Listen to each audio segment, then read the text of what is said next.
So live শেয়ারের ব্যাপারটা এটা যেটা হয় আপনার আমরা প্রায় দেখি যে অনেকেই আপনার পেজে মেসেজ দেয়, বিশেষ করে ফিমেল কিছু ফেক অ্যাকাউন্ট থেকে মেসেজগুলো আসে যে আপনার 100 শেয়ার পার 50 কমেন্ট 50 টাকা সামথিং, মানে খুবই চিপ রেটে এই ধরনের আপনার সার্ভিসেসগুলো তারা দেয় যে তারা লাইভ শেয়ার করতে চায়।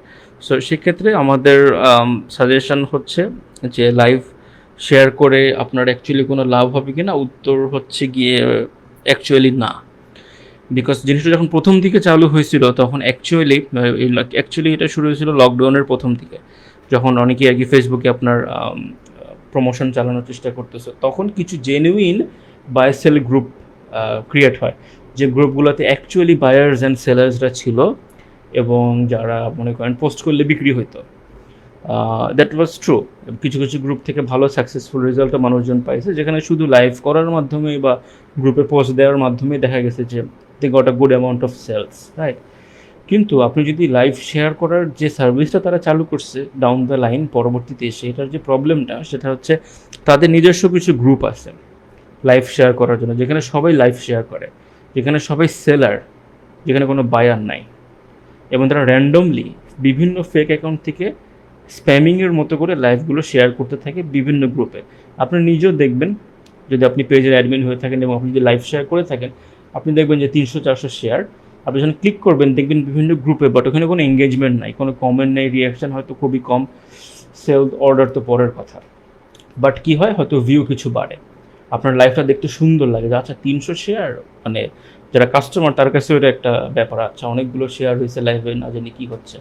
অনেকে আবার শুধু কমেন্টস কেনার চেষ্টা করে যে আচ্ছা ঠিক আছে শুধু কমেন্ট করেন, সেক্ষেত্রেও দেখা যায় যে খুব একটা ফলপ্রসূ হয় না, বিকজ কমেন্টগুলোতে দেখলেই বোঝা যায়, স্টিকার কমেন্ট করে রাখে বা একই জিনিস বারবার বলতে থাকে, সো ইটস ইররিলেভেন্ট। আপনার কাস্টমারের কমেন্টস আপনি উল্টা হারায় ফেলবেন এই তাদের কমেন্টস পড়তে গিয়ে।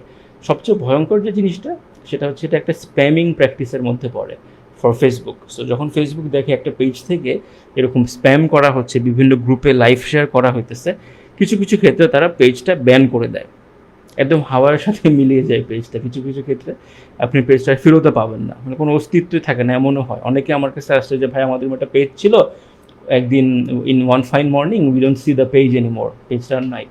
সো তাদেরকে জিজ্ঞেস করলাম কী হয়েছিল, এটা হয়েছে ওইটা হয়েছে ওইটা হয়েছে, পরে ডায়াগনোসিস করে বের করা হলো যে লাইভ শেয়ার করছিল কয়েকদিন ধরে টানা, and the page goat band from Facebook because of spamming practice. So যতই আপনার এটা জিনিসটা আপনাকে প্রলোভিত করুক না কেন, বুস্টের ব্যাপারটা, আই মিন লাইভ শেয়ারের ব্যাপারটা, এটা অ্যাকচুয়ালি আপনার পেজের জন্য করা উচিত না, বিকজ আপনার পেজ যে কোনো সময় ব্যান হয়ে যেতে পারে এবং এটা স্প্যামিং প্র্যাকটিসের মধ্যে পড়ে। এবং থার্ড, এটার থেকে খুব একটা বেশি আপনি আউটকাম পাবেন না। আপনার হয়তো এঙ্গেজমেন্ট একটু বাড়বে, আপনার হয়তো সেলস কিছু হলে বাড়বে, বাট প্রপার কাস্টমারের কাছে এটা পৌঁছায় না।